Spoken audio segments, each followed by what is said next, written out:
Bien, vamos a empezar hoy con algunos conceptos generales del pensamiento, bueno, de las cartas de Juan. Y es que quiero partir de la idea de que el pensamiento juánico es un pensamiento completamente, digámoslo así, homogéneo. En la fecha de escritura, por ejemplo, inicia primero Apocalipsis, después Juan, el Evangelio, y por último las cartas. De hecho, hay algunos autores que fechan las cartas de Juan entre el 95 y 110 después de Cristo, y el Evangelio entre el 90 y el 95. Entonces, es algo realmente interesante que, al menos si podemos ver esta perspectiva de las cartas, la podamos visualizar primero redaccionalmente en una fecha, en una fecha establecida. Y creo que al menos el consenso que podemos visualizar es que son cartas escritas, digo, entre el 95 y el 100 después de Cristo. Y es algo bien importante que ese tipo de redacción que tenemos en las cartas del apóstol Juan son sobre todo la segunda y la tercera carta de Juan, parecerían cartas que entran en eh, pues entran en controversia, porque sobre todo son cartas que no mencionan el nombre de Jesús, pero ahorita vamos a entrar de lleno ya al texto griego. ¿Cuál es el contexto, al menos general, de todo esto? Sabemos que Jerusalén cae en el año 70 por los romanos, y una de las consecuencias que tuvo el cristianismo primitivo fue que pues se dispersó por todo el imperio, y pues hay una separación con el judaísmo. Háblese de comunidades cristianas judías como las tenemos desarrolladas en el libro de los Hechos. Por supuesto, Lucas, cuando escribe esto aproximadamente en el año 70, él intenta dejar un legado paulino de cómo se fue ese proceso en el que Pablo no solamente se convierte, sino también cómo se empieza a abrir el evangelio por todo el imperio. Entonces, ya después de la caída de Jerusalén, que fue un hecho que determinó la forma en cómo el cristianismo veía su presente y veía también el concepto futuro, estas primeras generaciones de discípulos directos, ¿y a qué me refiero con esto? Discípulos que realmente convivieron con Jesús, y no solamente me refiero a los apóstoles, que eran los depositarios de la palabra de Jesús, sino también testigos directos. Lo habíamos visto anteriormente con el tema de las generaciones, cómo las generaciones que tuvieron contacto directo con el Jesús histórico, pues fueron muriendo. Ya no podían corroborar, por así decirlo, los mensajes que los apóstoles decían. Por ejemplo, decían, no, pues yo estuve ahí, ¿no? No, entonces, ahora los apóstoles empezaron también a morir, y por eso las controversias giraban en quién tenía la verdadera interpretación de las enseñanzas de Cristo. Esto es muy, muy importante y al mismo tiempo significativo, porque cuando tenemos esta característica de quién tenía la verdadera enseñanza de Jesús, tenemos un cristianismo que se iba desplegando en todo el imperio romano, pero una forma de poder visualizar este siglo I va a ser las cartas de Eusebio de Cesarea, bueno, la obra de Eusebio de Cesarea, Historia Eclesiástica.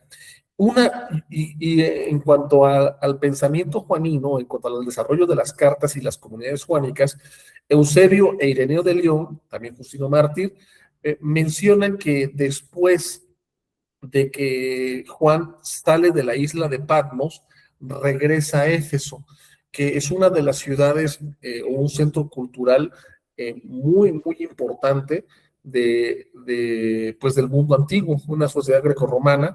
Y es algo realmente que quiero enfatizar, porque esta ciudad de Éfeso no era tan importante que incluso en Apocalipsis, las cartas, es una de las iglesias a las cuales Juan le escribe su primera su primer mensaje.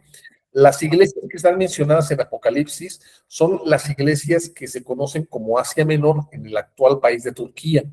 Y una de las cosas que menciona en ese regreso a Éfeso, y digo, se puede tomar como algo plausible, como algo que sí pudo haber pasado, eso como lo dije, porque previamente Éfeso era el destinatario de una de las revelaciones de Juan.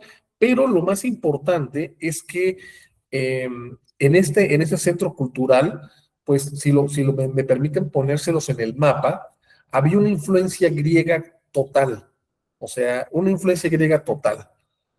Voy a quitar esto aquí. Vean el mapa, aquí este mapa, bueno, es de los viajes de Pablo, pero lo puse para que podamos ver, por ejemplo, aquí tenemos Italia, aquí está la península, lo que sería la península griega, y aquí tenemos el actual Turquía. Todas las iglesias de Asia Menor van a estar en esta región. La influencia griega era importantísima porque pues aquí estaban todos los puertos que eran un centro comercial que iban directamente no solamente para Israel, sino también que pues también eran un lugar comercial para pasar incluso. Entonces, esta característica o esta influencia cultural y comercial en las iglesias de Apocalipsis, por ejemplo, aquí están mostradas, o sea, es esta parte, lo que es la actual Turquía. ¿Se dan cuenta? Aquí, ese es acá del lado izquierdo está Grecia.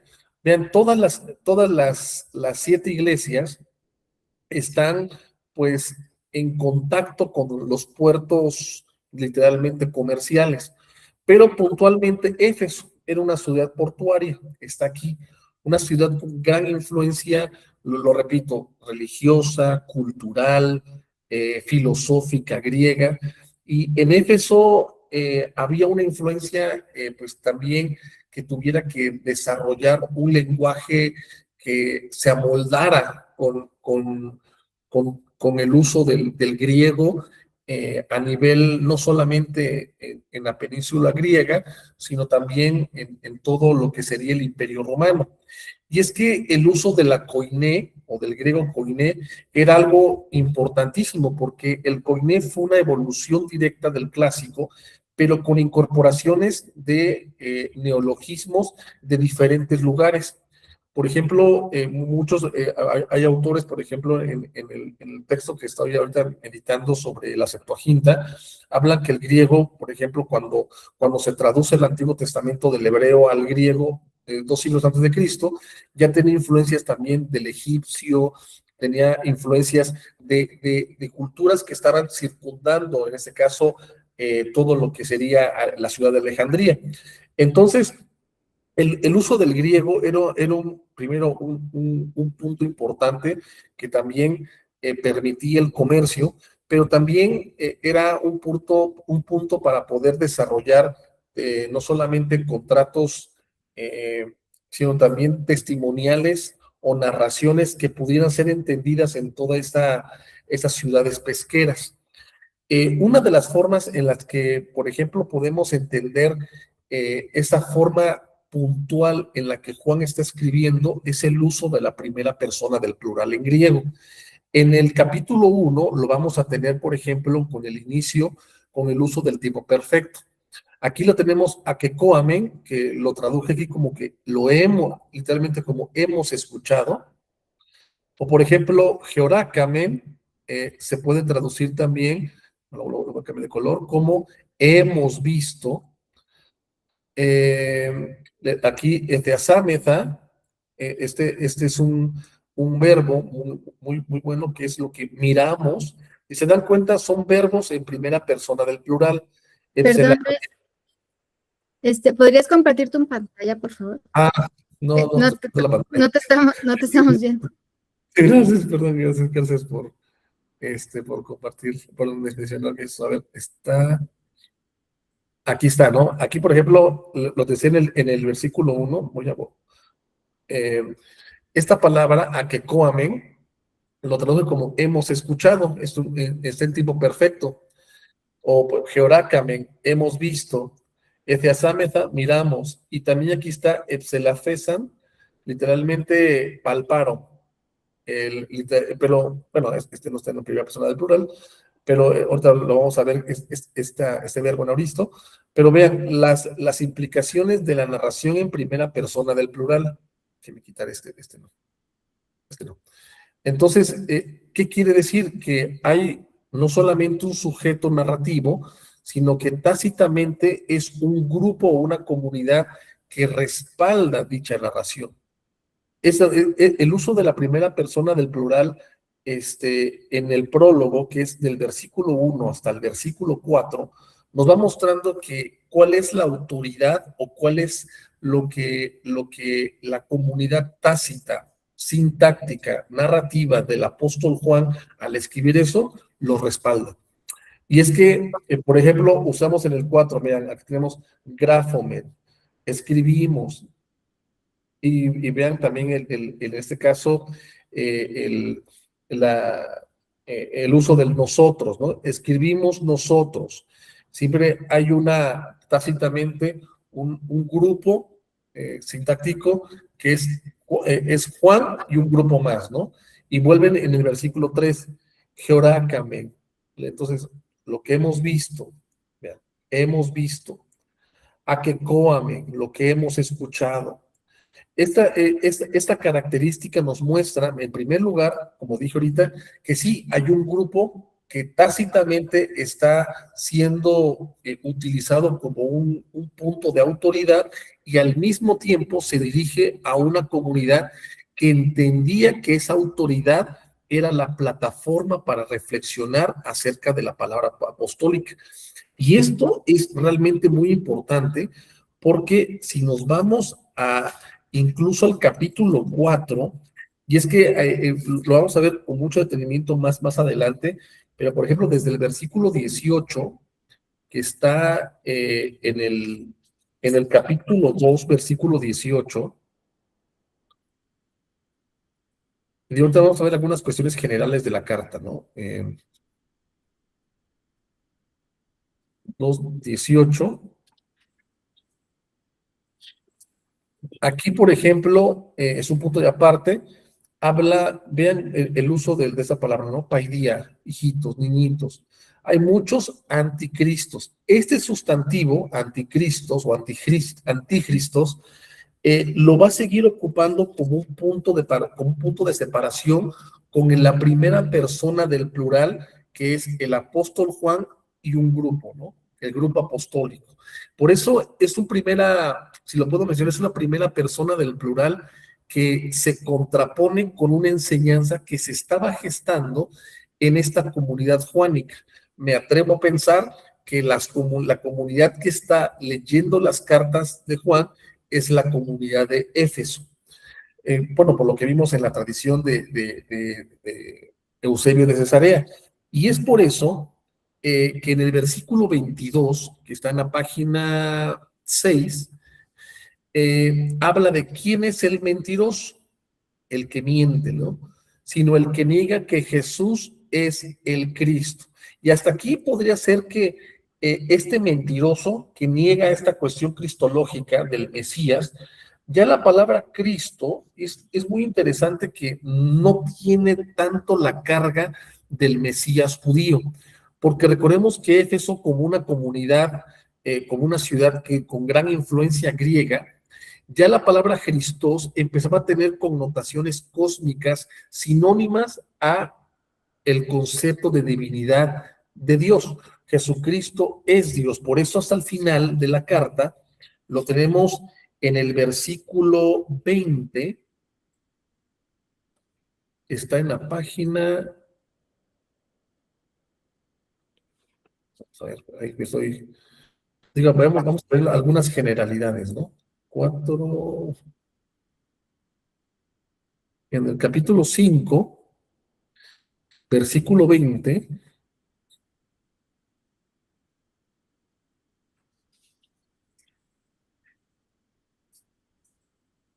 Aquí está. Pero sabemos que el Hijo de Dios ha venido y ha dado a nosotros entendimiento. Pero vean este verbo, ¿no? Ha venido. y aquí lo traduje, ¿no? Ha venido. Dedoken, ha venido. Y ha dado, ha venido literalmente, bueno, perdón, no es Dedoken, miento. Voy a borrar esto.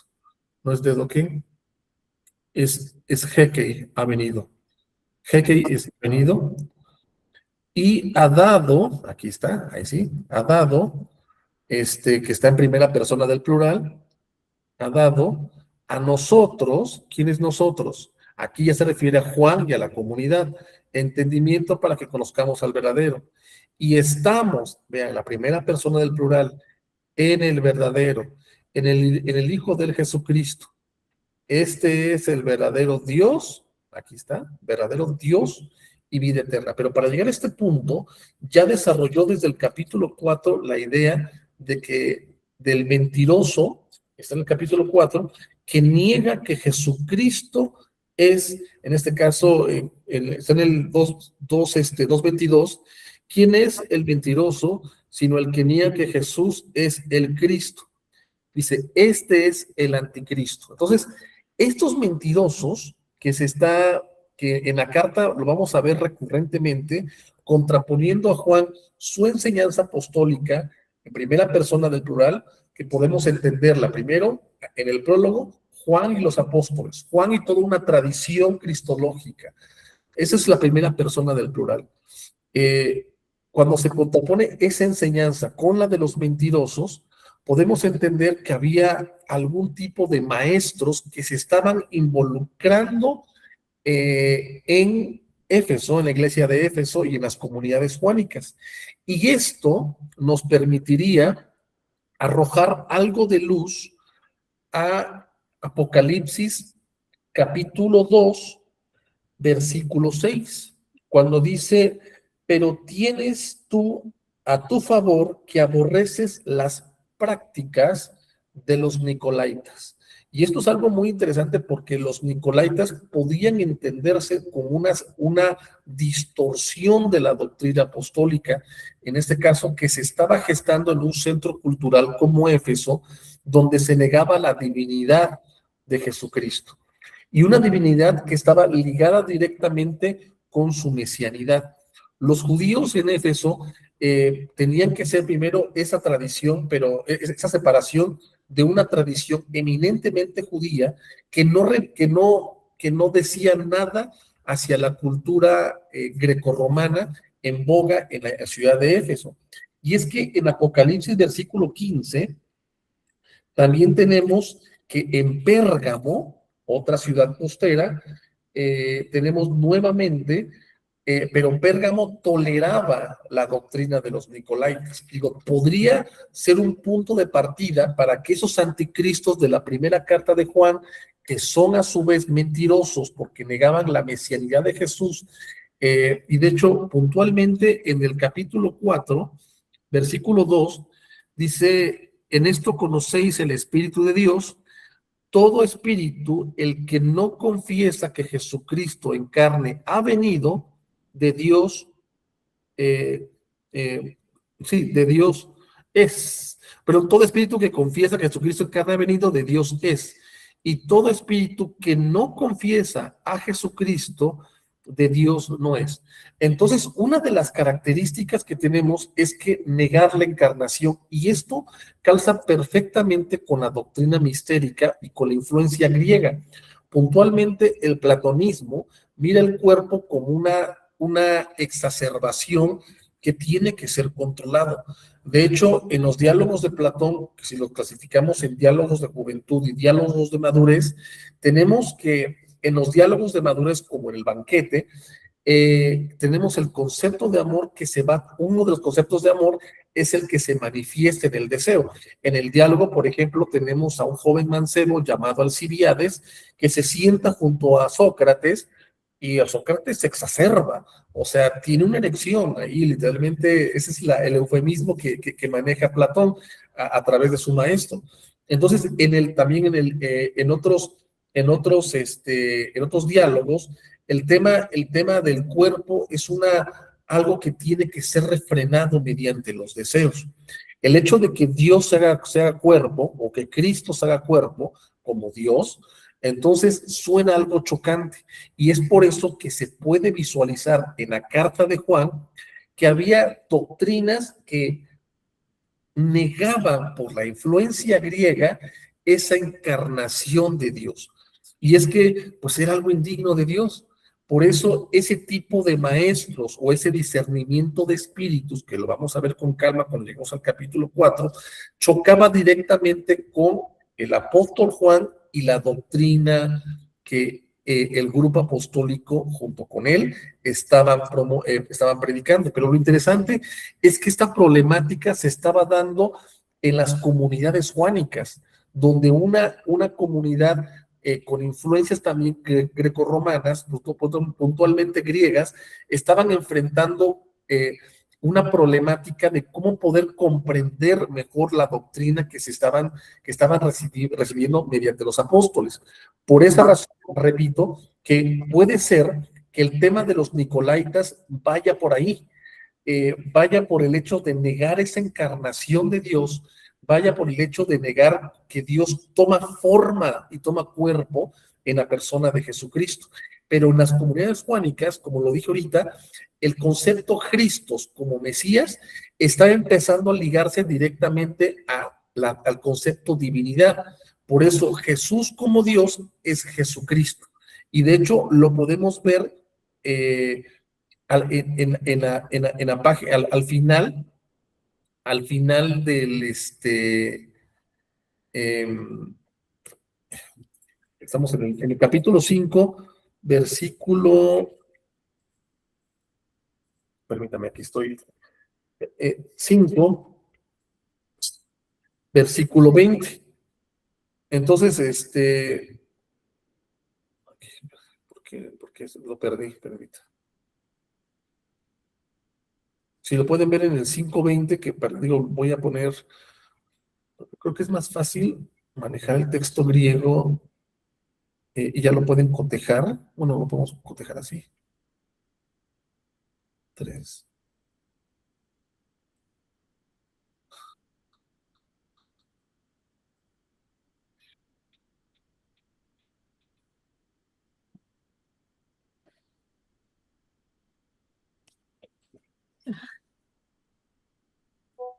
Aquí está.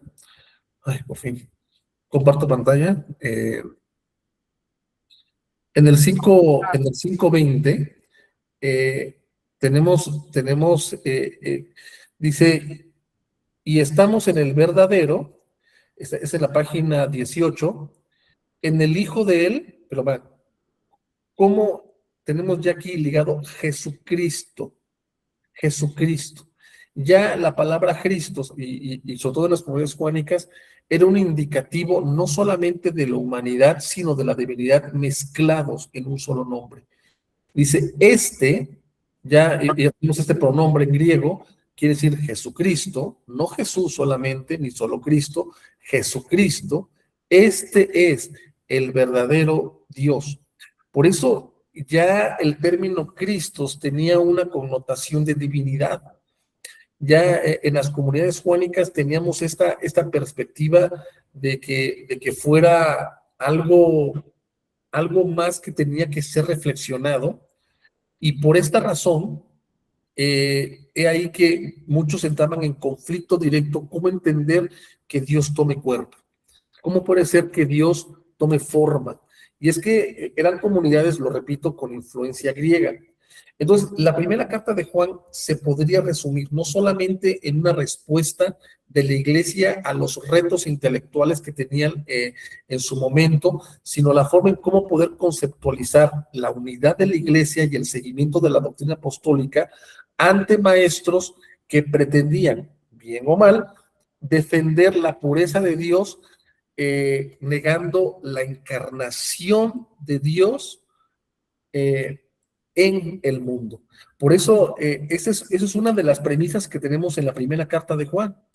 Y es por eso que, ya que el Evangelio se escribió previamente, una de las críticas textuales que tenemos es, lo vamos a ver con mucha calma, es cómo se estuvieron manejando los manuscritos, y tenemos ya posteriormente agregados con los códices bizantinos. Ahora, con la segunda y la tercera carta de Juan tenemos algo completamente diferente, porque no tenemos una autoría directa para poder hablar de estas cartas.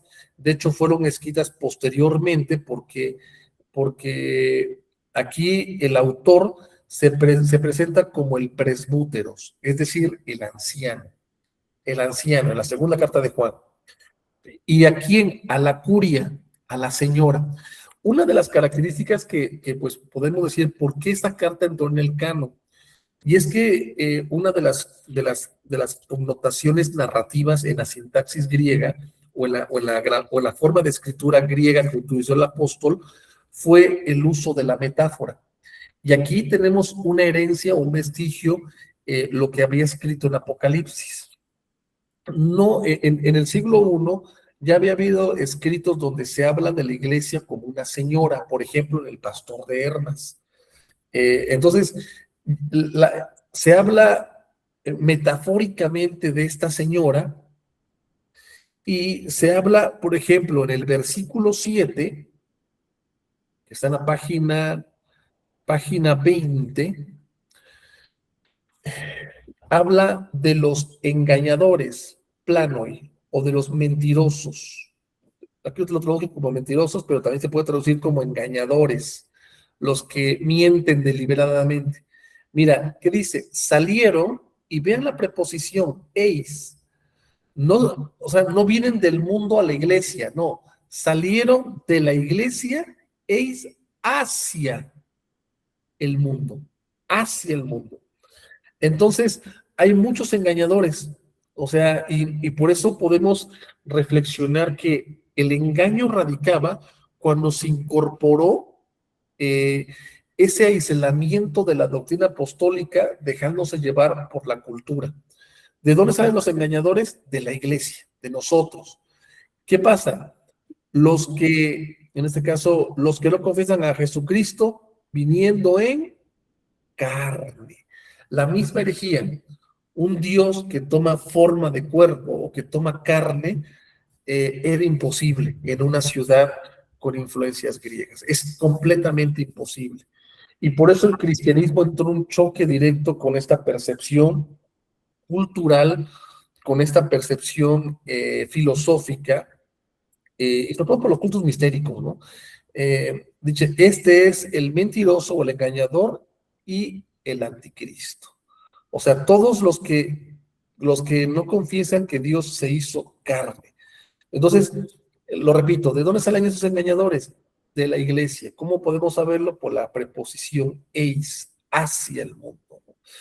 Entonces podemos ver que entonces, que en el versículo 7 es una invitación a visualizar que la palabra curia en el versículo 1 es una metáfora. La palabra señora no es una señora literal, no es una ama de llaves, no es una madre de familia, es una metáfora de la iglesia. Entonces, incluso, bueno, incluso, perdón, en el versículo 9, aquí hay este versículo es muy, muy hermoso porque a mí me encanta. Vean este verbo es precioso. Todo el que va, aquí lo traduje, demasiado lejos, también se puede traducir más allá, y no permanece en la enseñanza de Cristo, a Dios no tiene. Entonces, ¿cómo se puede ir más allá? ¿O cómo se puede ir, se puede uno salir de la iglesia hacia el mundo? Negando la encarnación de Dios. Y lo vamos a ver con mucha calma. Ahorita estamos viendo solo panoramas generales de la carta. Y la última carta parecería digo, un poco más complicada, porque es el mismo anciano, el presbúteros, el anciano Agallo. Aquí es un nombre propio.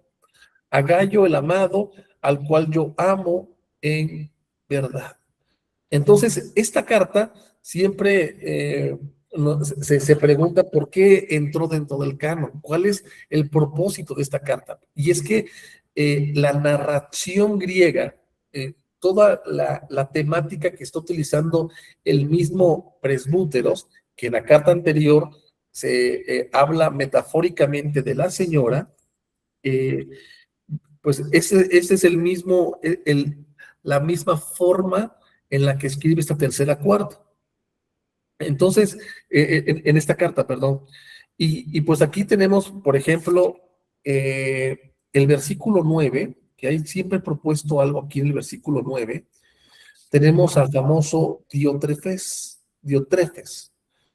que es alguien, escribe algo a la iglesia, pero el que quiere ser primero de ellos, aquí es Filopropeuo, el que quiere ser primero de ellos, aunque quiere, también esa palabra se puede traducir como el que quiere ser el más importante de ellos, el que quiere ser el principal de ellos, Diotrefes no recibe a nosotros, epidégetai, no nos acepta. Por esto, si voy o si fuera, recordaré a él las obras las cuales hace. Ahora, si estamos hablando de metáforas, o de, por ejemplo, aquí está en el sujeto, tenemos el anciano Agallo, y nos habla de un tal Diotrefes. Podría ser alguna persona literal o puede ser alguna metáfora. Y es que en este aspecto sí me deja pensando bastante el tema, por ejemplo, en el griego clásico, sí hay una edición, sí, estoy compartiendo, bueno, hay una edición en esta que es la de la UNAM, donde tenemos a Menelao, permítame, Telemaco, y en la Odisea, por ejemplo, Homero ocupa el adjetivo, bueno, en este caso la aposición Diotrefes. Aquí está. Permítanme. Híjole, en lo que lo encuentro. Voy a buscarlo directamente en el libro. Más fácil. Pero quiero poner este ejemplo en la Odisea. Ahorita lo vemos. Porque Menelao, el rey al que va Telémaco a preguntarle sobre su padre, se le llame como Menelao Diotrefes o Menelao alumno de Zeus o mentor. Bueno, sí, el que estudia con Zeus. Entonces, en ese sentido, cuando tenemos esta característica de cómo, ahora ya no lo encuentro, quería que vieran la forma griega que ocupa Platón, perdón, Homero.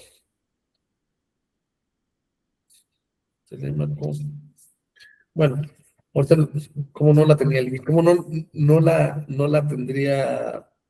la tenía lista? Bueno, se me va.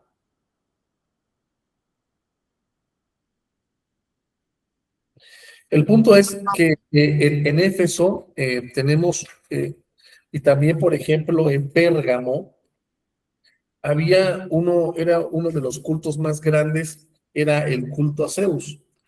Entonces, no podría ser que esta misma influencia griega, que no permitía que se pudiera entender a Jesucristo como la encarnación de Dios, era obviamente, como lo hemos estado viendo, por esa influencia cultural, pues el Diotrefes, como se traduce en el clásico, alumno o el que es enseñado por Zeus, sea una metáfora de todo aquel mentiroso o engañador que, dejándose llevar por la cultura, por estas cuestiones filosóficas, negara y se alejara de la doctrina apostólica. Diotrefes podría ser, digo, es una pregunta, ¿no? O sea, no estoy hablando como si fuera esa la verdad absoluta, ¿no? Podría ser uno de los mentirosos que se alejaron de esa doctrina apostólica y que Juan hace la advertencia de que pues quiere ser el principal, que es puede ser una persona o un pensamiento que quiere ser el más importante por encima de los apóstoles. Lo voy a googlear porque me estoy... A ver, lo voy a googlear. Solo, ahora sí, como diría, por amor a la precisión.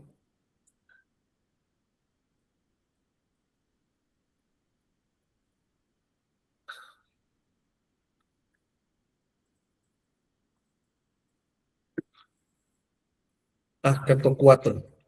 Canto 4. Aquí está.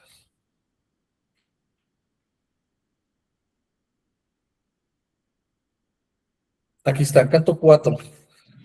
48. Por fin, por fin. Canto 4. Vean, comparto pantalla. En el canto 4, Telémaco llega con Menelao. Voy a hacerlo más grande para que puedan ver el texto.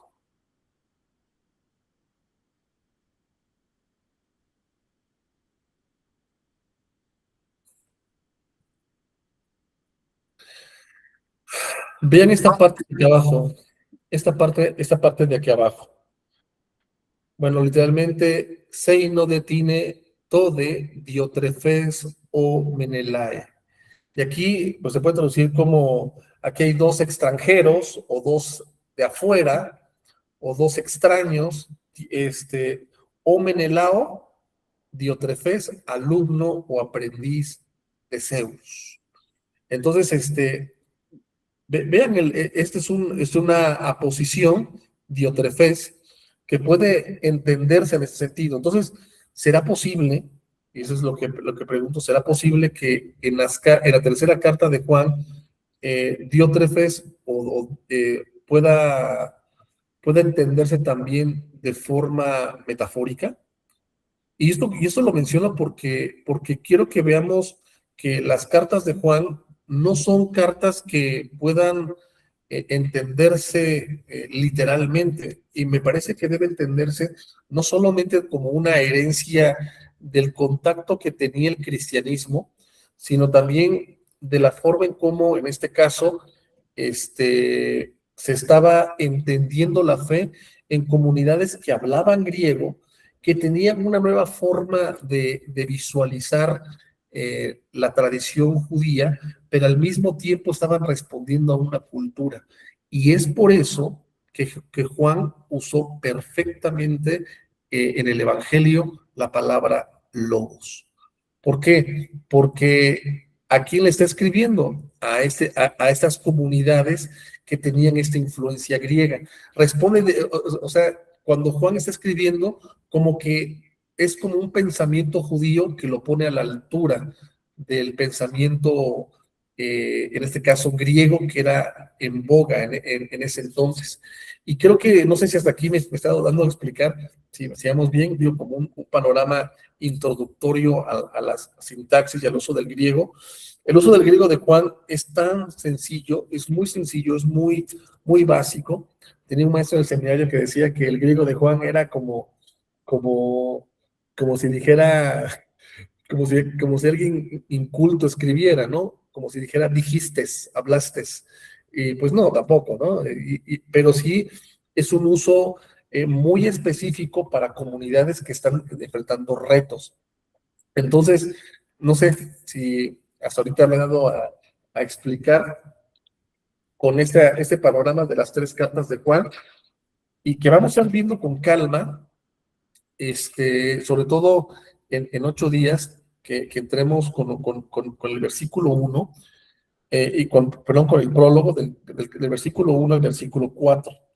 Pues todavía podríamos empezar ahorita, si les parece bien, pero antes, no sé si hay algún comentario, duda, ¿no?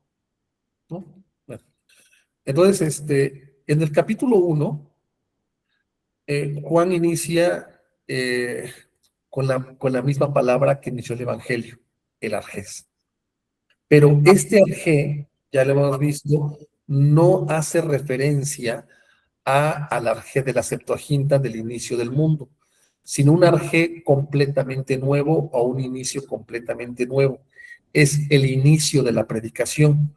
Por eso, cuando se habla de esta palabra arjé o este principio, se refiere al principio o el origen de toda una tradición cristológica que se estaba gestando. No estoy compartiendo tu pantalla.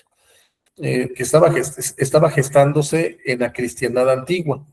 Si pueden ver esta forma en la que se está utilizando el arjé, el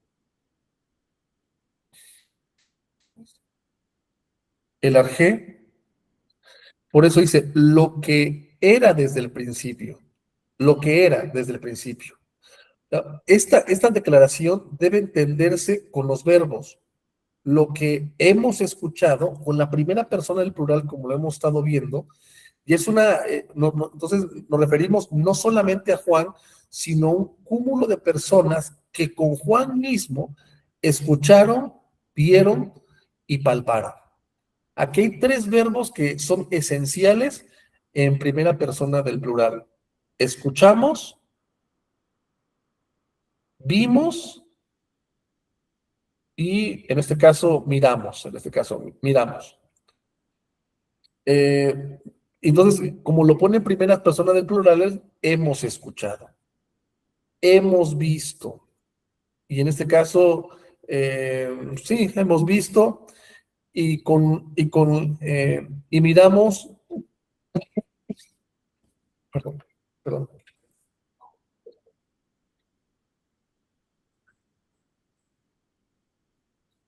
y, y hemos visto, y las manos nuestras palparon acerca de qué, de la palabra de vida.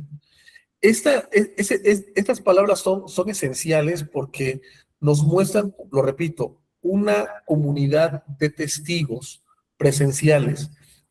La autoridad de lo que va a decir Pablo radica en que él, con una autoridad y con una comunidad sintáctica que está implícita en la primera persona del plural, vieron, palparon a quién, a logos de vida, a Dios.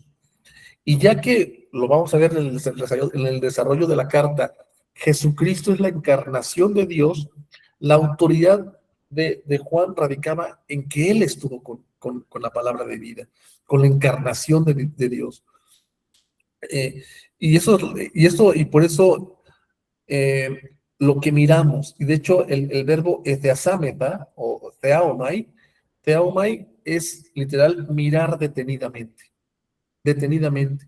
Y todavía lo pone más específico, y las manos nuestras palparon. Y de hecho, el verbo xelafao, aquí, que es un auristo, se traduce como tentar, ir a tientas. Cuando está todo oscuro y no tienes una luz y vas caminando a tientas, aquí lo que dice Juan es que nosotros palpamos a la encarnación de Dios, lo abrazamos, estuvimos con él, tocamos ese cuerpo en el cual Dios hizo historia, lo escuchamos, lo vimos, en eso radica la autoridad. El versículo 1 nos habla entonces de ese inicio. ¿Cuál es el inicio? El inicio de la historia de Dios en el cuerpo humano de Jesucristo. El inicio de la historia de Dios hecho hombre. El inicio de la historia de Dios como logos de vida.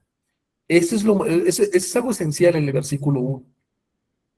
Y luego dice en el versículo 2, y la vida, de aquí, fue visible. Esto es algo muy, muy bonito, porque cuando tenemos este versículo 2, es un versículo que en este sentido, no solamente pues, usa un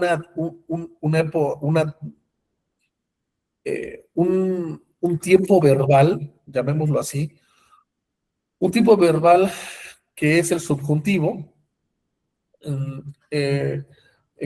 bueno, sí, podría ser también, en este caso, es un aorista en voz pasiva, pero en esta forma fue visible a que resume y sintetiza estos verbos.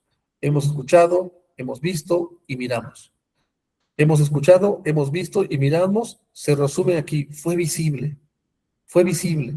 y nuevamente vuelve a utilizar la primera persona del plural en tiempo perfecto.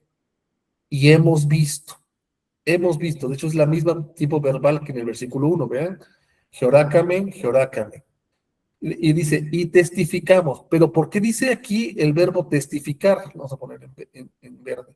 ¿Por qué se ocupa martureo? Martureo es dar un testimonio hablado. Es como cuando se iba a un juzgado, a un juicio oral, en ese entonces, bajo un juicio pagano, a decir, yo soy testigo de que fulano de tal hizo eso, el otro. Se testifica de lo que, ¿sobre qué se testifica? De lo que han visto, han escuchado y han mirado. Incluso de lo que palparon sus manos, que es el versículo 1. Por eso ocupa el verbo marturumen en primera persona del plural. Testificamos y anunciamos, primera persona del plural también, a vosotros la vida eterna. Y vean, en este caso, aquí traduje la que estaba o la que era junto. Vean, se dan cuenta aquí qué es lo que está detrás, el prólogo del Evangelio de Juan. En el principio del Logos, el Logos estaba junto a Dios, prostompatera, estaba junto al Padre y fue visible a nosotros. Entonces, ¿qué es lo que testifica? El misterio más grande, que Dios se hace carne. Y ese Logos de vida es, aquí Logos de vida, es esa vida eterna. Aquí nos muestra ese Dios eterno, un Dios que está por encima del tiempo, un Dios trascendente, un Dios que pues está por encima de todo lo que podemos percibir. ¿Qué hace? Se involucra en la historia. Y por eso Juan, junto con la primera persona del plural que está Tácito, con esa primera persona del plural que la llamaremos primera persona del plural apostólica, con todos los que escucharon, miraron y palparon a la palabra de vida, por eso testifica. Y su testimonio es diferente a cualquier otro testimonio. ¿Por qué? Porque ellos lo vieron, ellos lo palparon, ellos estuvieron ahí. Es una palabra eterna que estaba junto al Padre. Ese humano, ese judío que palparon, que convivieron con él, era Dios. Dios que estaba junto al Padre. Y aquí, en el prostompatera, nos deja ver Juan tácitamente algo que pues no le dedicó tiempo a reflexionar o a profundizar, lo hizo la iglesia posteriormente, es el concepto trinitario. No lo maneja Juan, pero eso es lo que testifica. ¿Sabes? Ahorita vamos bien, ¿sí? No los puedo ver porque estoy compartiendo pantalla, pero hasta ahorita vamos bien. Yo tengo una pregunta, José Luis, porque me queda, o sea, me parece padrísimo. Yo no había visto esto del principio como el principio del Evangelio. Siempre me fui al principio, como habla el Evangelio de Juan, ¿no? En el principio era Dios y estaba con Dios y todo lo que dice. ¿Cuál es la palabra que utiliza en griego esa parte del Evangelio de Juan, el capítulo 1? Si no es esta misma. Sí, voy a poner el otro texto griego. Es arge, pero... ¿Cuál es? Te lo voy a poner. Le comparto pantalla.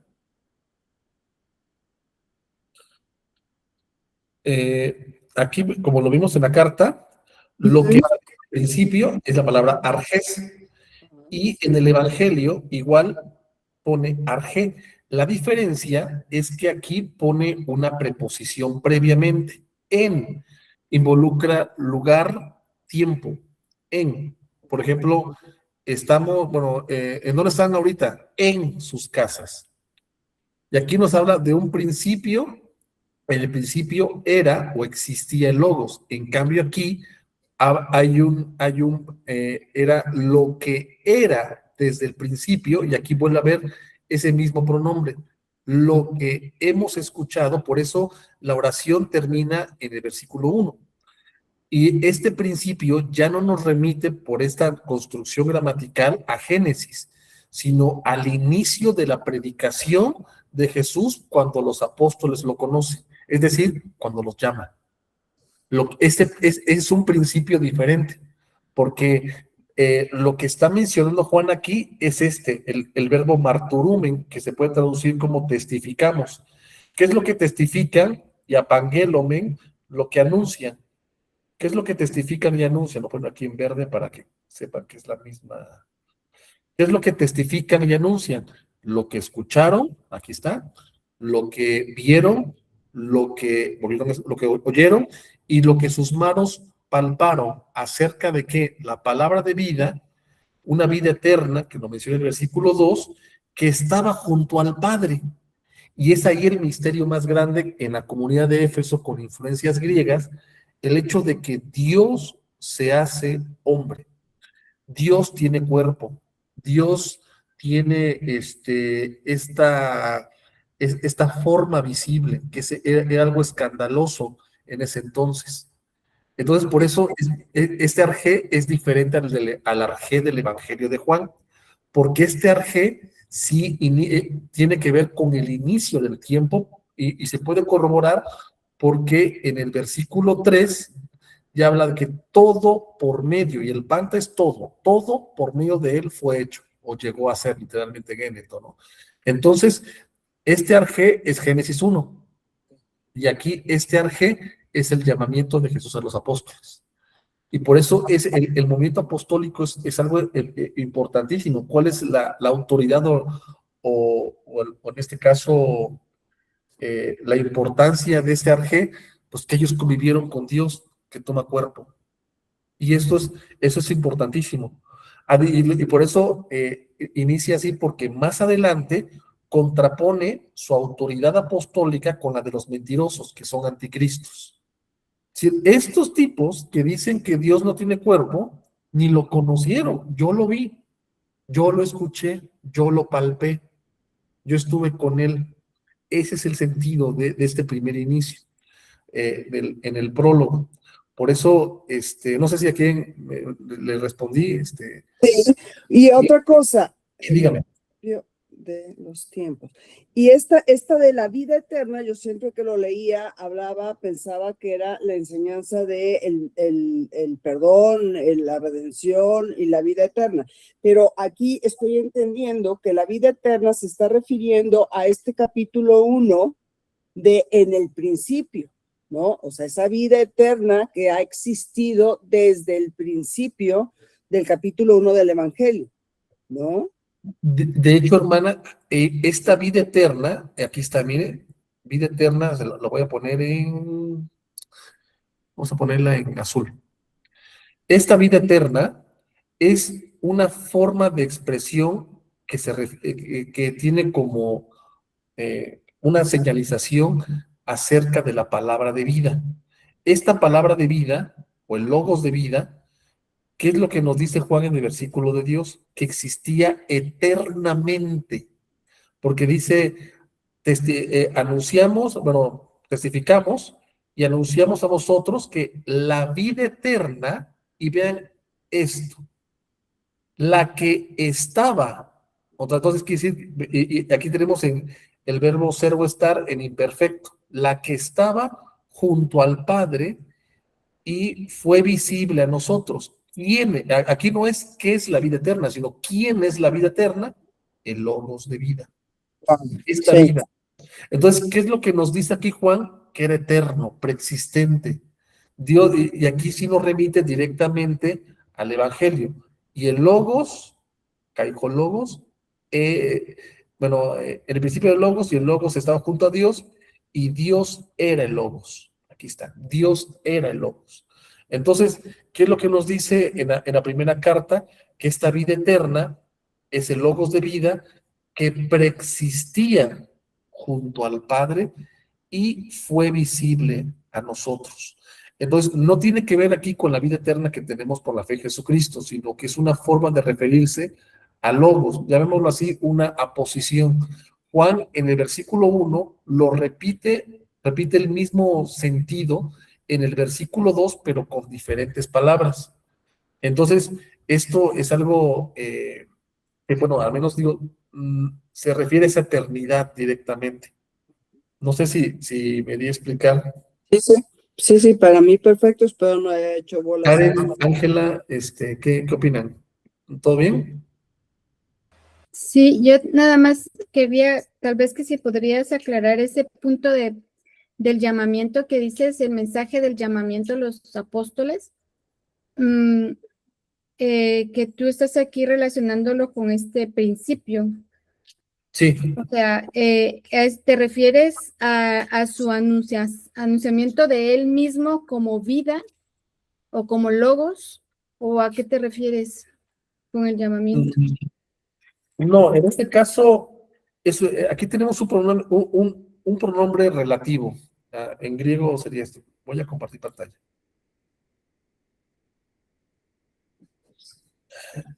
Estos que tenemos aquí, jo, lo voy a poner ¿con qué color lo ponemos? Con rosita. Ahí está. O Lo sea, que, ¿no? jo. Y aquí tenemos otra vez este pronombre relativo, jo. Lo Eh, que. entonces, lo que, otra vez, jo, lo que. Nuevamente, aquí tenemos jo, lo que. Y ya en el versículo 1.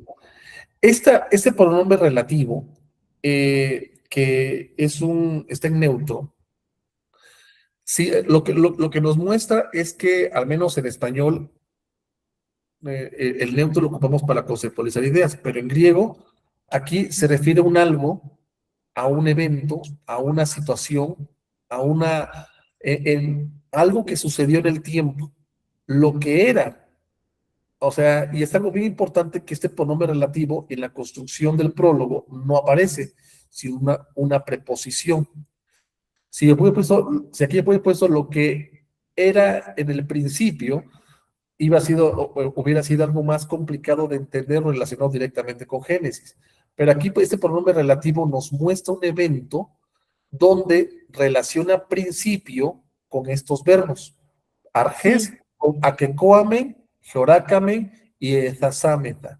Entonces, lo que era desde el principio ya no es Génesis 1, sino, vuelvo a repetir, lo que hemos escuchado. Entonces, lo que escucharon, lo que vieron y lo que miraron, incluso lo que palparon, ¿cuándo fue? En el principio. O sea, Ajá. Juan no estuvo en Génesis Cuando 1. él se manifestó, cuando él Ajá, se dio a conocer.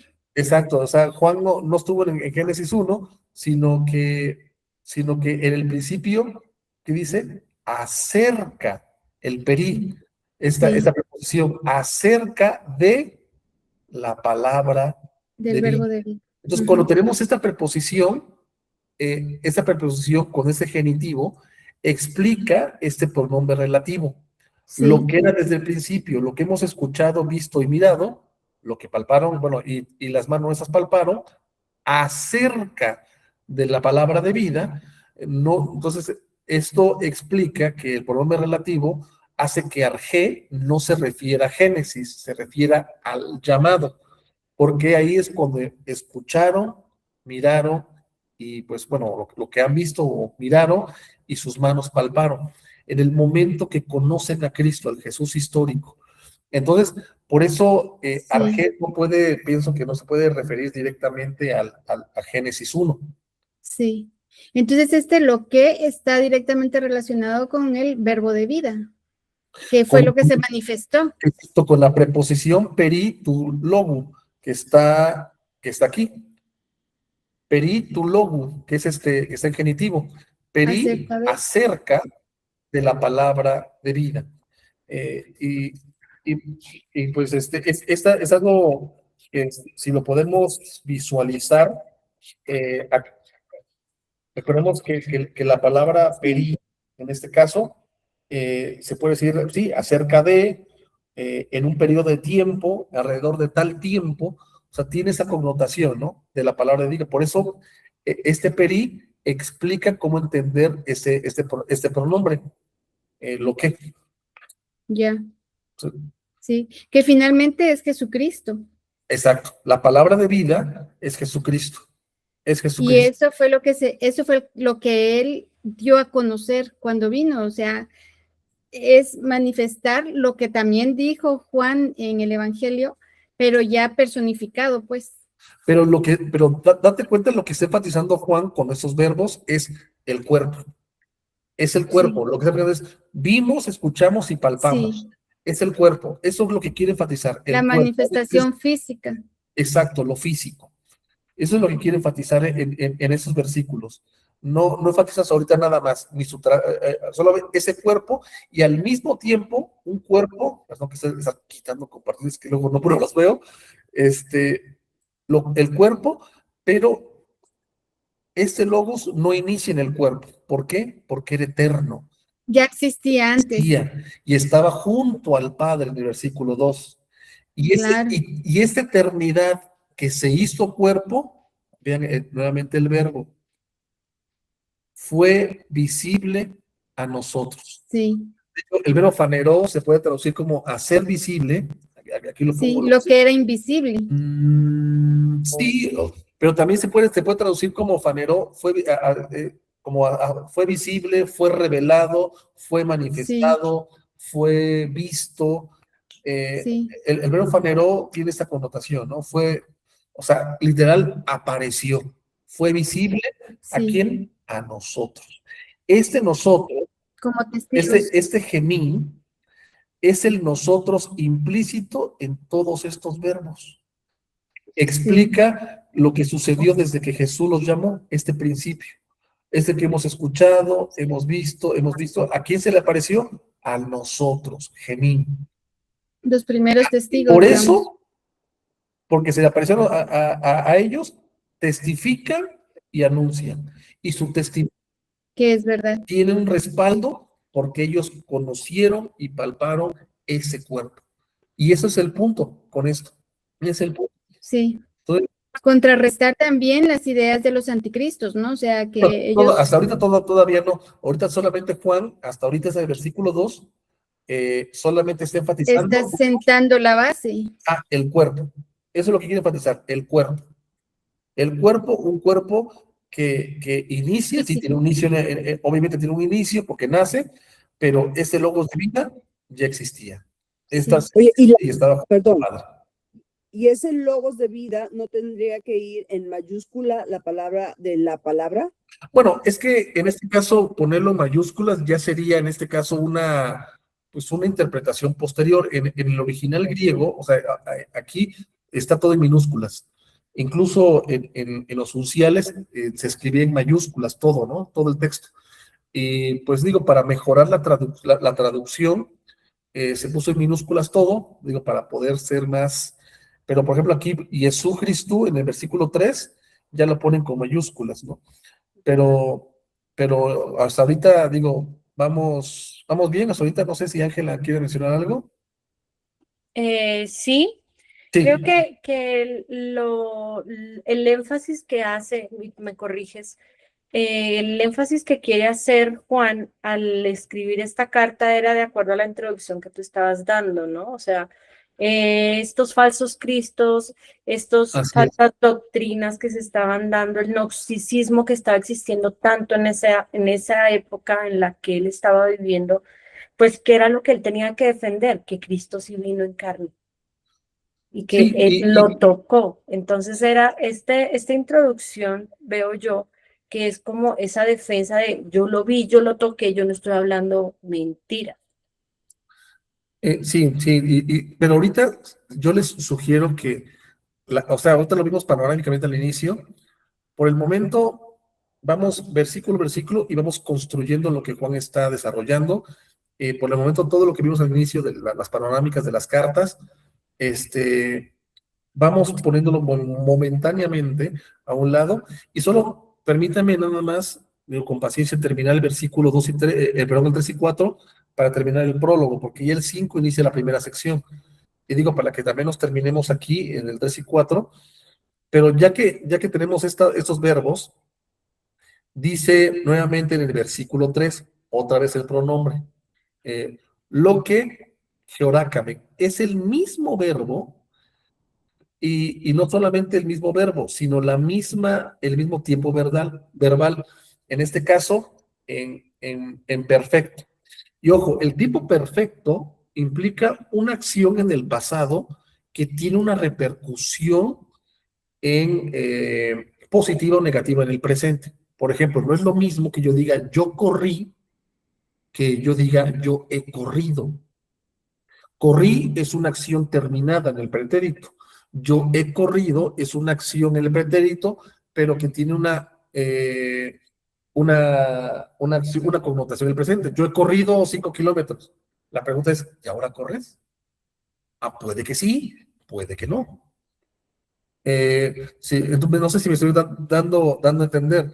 Entonces, nuevamente vuelvo a usar la primera persona del plural. Lo que hemos escuchado, perdón, lo que hemos visto y lo que hemos escuchado, que el mismo verbo, vean este verbo, lo ponen en verde para que usemos los mismos colores.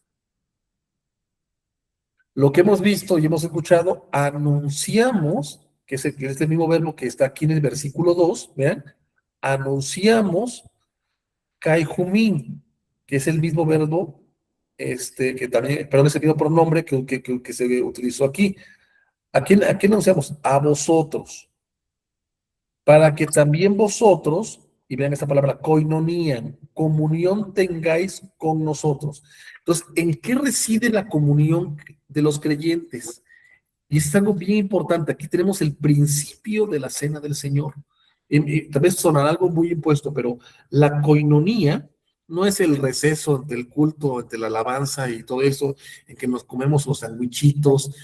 No, no, no, no. Tiene que ver directamente con esa comunión de amor que tienen entre los que testifican que conocieron el cuerpo del Señor y los que escuchan dicho testimonio. El ser Por uno eso con el dice, Padre. ¿perdón? El ser uno con el Padre.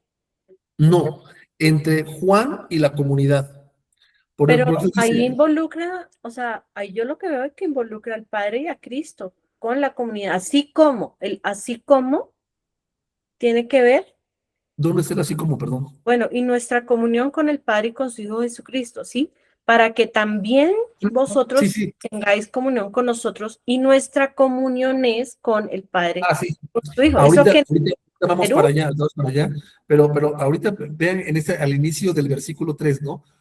Lo que hemos visto, lo que hemos escuchado, anunciamos también a vosotros. ¿Quién es este vosotros? La comunidad juánica. Tengámoslo, digo, por ahora tengámoslo como la comunidad de Éfeso, ¿no?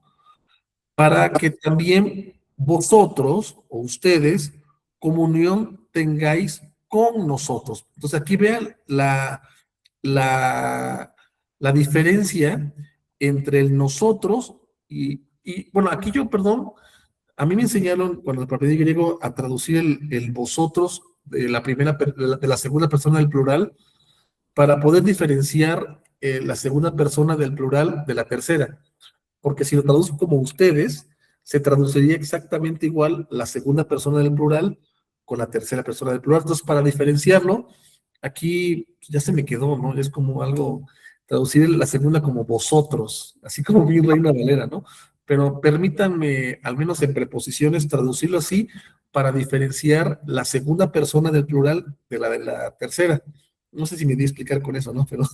Pero es que si, por ejemplo, si yo traduzco correr, eh, vamos a conjugar correr. Yo corro, tú corres, él corre. Nosotros corremos, primera persona del plural. Ustedes corren, ellos corren. Si se dan cuenta, el ustedes y el ellos se conjuga exactamente igual. En cambio, si lo traduzco como vosotros, por ejemplo, sería primera persona del plural, nosotros corremos, vosotros corréis, ellos corren. Hay una diferencia. Entonces, al menos permítanme esa diferenciación para ver los énfasis, ¿no? Y aquí es uno, ¿no? Jumín, Gemón. Jumín, vosotros, Gemón, nosotros. ¿Quién es Jumín? En este caso, que aquí lo puse como vosotros, es la comunidad juánica. Nosotros, ¿quién es este nosotros? Los que testifican, aquí está, los que testifican y los que testificamos y anunciamos, los que en el versículo 3, lo que hemos visto y hemos escuchado, los que en el versículo 1 hemos visto hemos escuchado, anunciamos y palpamos. Este es el nosotros. Entonces, ya luego aquí viene lo que menciona Ángela. Cae, pero antes de ir a la segunda parte del versículo, ¿qué es lo que hace que tengan comunión?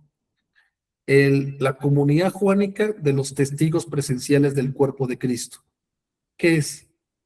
El mensaje, lo que han anunciado, apangélome, lo que hemos escuchado, perdón, lo que hemos visto, lo que hemos escuchado, anunciamos. Entonces, aquí está el núcleo de la coinonía, el anuncio. Vamos a poner en verde también para que. El anuncio de los testigos presenciales. Y es en torno a esa doctrina apostólica en la que la comunión, que es cómo podemos tener ese sustantivo coinonía como algo que se involucra el amor, involucra la unión, involucra el recuerdo, involucra la meditación, involucra esto. Todo esto es una coinonía, es una unión fraterna enorme. ¿En torno a qué? A lo que anuncian los testigos presenciales. Ahora, esta comunión fraternal de los testigos con la comunidad, que además de que gira en torno a este anuncio, ¿qué dice la segunda parte del versículo? Y la coinonía, bueno, aquí pero y la coinonía, la nuestra, ¿cómo entendemos este posesivo? Gemétera, nuestra. Gemétera, naranja.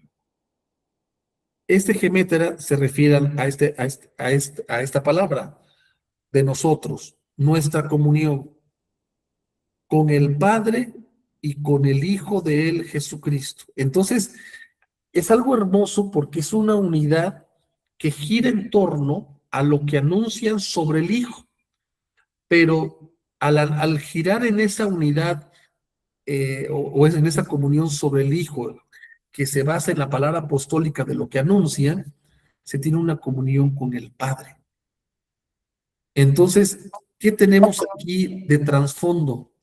El Evangelio de Juan, capítulo 17, en oración de Jesús, que sean uno como nosotros, Padre, ellos en mí y tú en mí. El Evangelio, recordemos que fue escrito primero, y aunque lo vamos a ver después de las cartas, pero esto es realmente importante. Es una unidad completa, pero que gira en torno a lo que los testigos anunciaron sobre Cristo. Entonces, esto me parece realmente muy bonito porque es una comunión que excede algo, por así decirlo, algo más que las paredes de la iglesia, ¿no? Algo más que el templo, que el edificio mismo.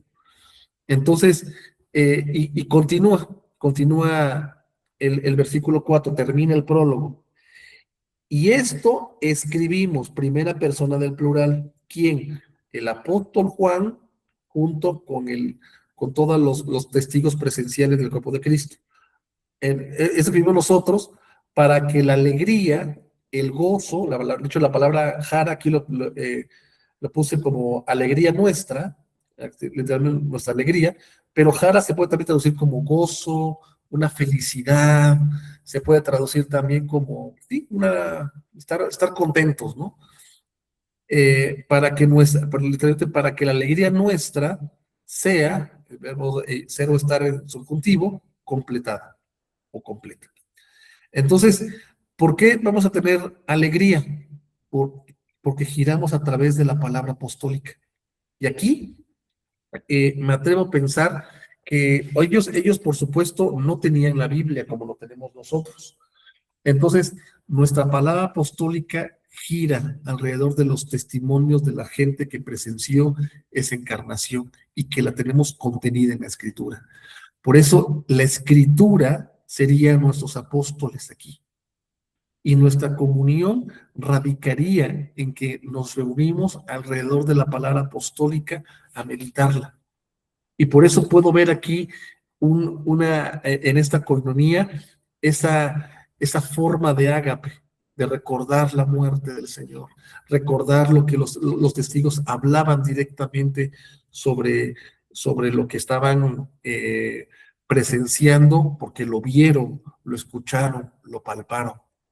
Entonces, es una comunión que, si lo podemos decir así, ¿no? La iglesia de Éfeso estaba teniendo a través de los testigos presenciales, que es Juan y los apóstoles. Juan y los apóstoles. Entonces, de versículo 1 al 4 es el prólogo de la carta. Y entonces, este prólogo pues nos muestra cuál es la idea central: el cuerpo de Cristo, el cuerpo o la corporeidad de Cristo. Y por eso es realmente importante que lo tengamos en cuenta, porque esa es la idea central que va a presentar desde el inicio.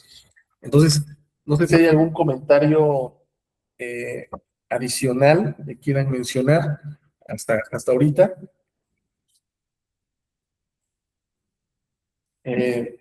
Y pues, si no, vamos a ir viendo con calma la primera premisa que va a manejar directamente Juan, ¿no? La de Dios es luz. Pero no olvidemos lo que hasta ahorita en ese contexto hemos estado desarrollando como un sujeto, ¿no? Narrativo, que es el apóstol Juan y la comunidad apostólica sintácticamente mediante el uso de la primera persona del plural. Entonces, es importante, esa es la categoría que yo les sugeriría que estuvieran ahí anotando y sobre todo relacionando con la traducción, ¿no? Entonces, ¿hay algún comentario? O sea, ¿alguien quiere agregar algo más? Y pues les agradezco la paciencia, ¿no? Y espero haberme explicado. Y vamos a ir viéndolo con calma. Y pues vamos a orar, esto si no hay un comentario adicional.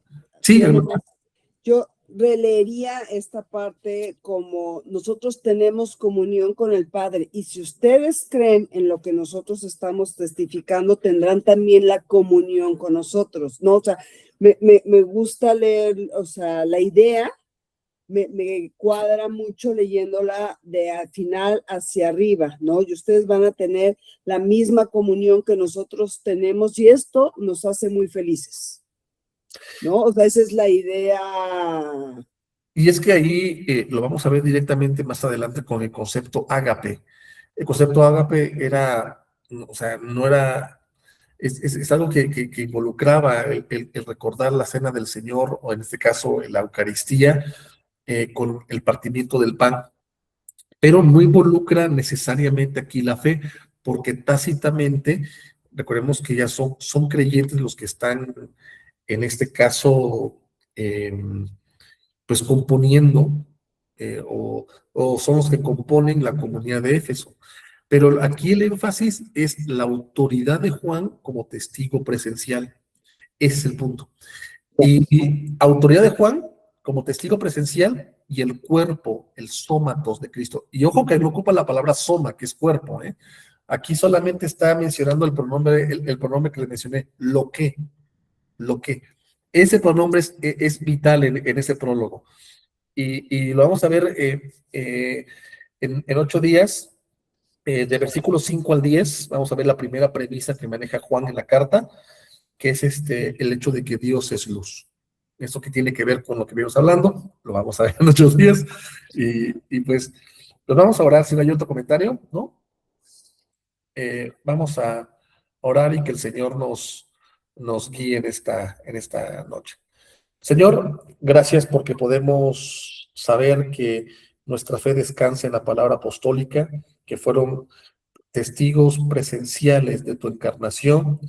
Gracias, Señor Dios, por tomar un cuerpo humano en la persona de Jesucristo. Te hiciste un ser humano, y gracias porque podemos tener la confianza de que no solamente dignificaste la humanidad, sino también la historia. Gracias por tu palabra, y te pido que podamos ir aprendiendo en ella lo que tú quieres mostrarnos en el texto, y te doy gracias por tu fidelidad y por tu amor. En el nombre de Jesucristo.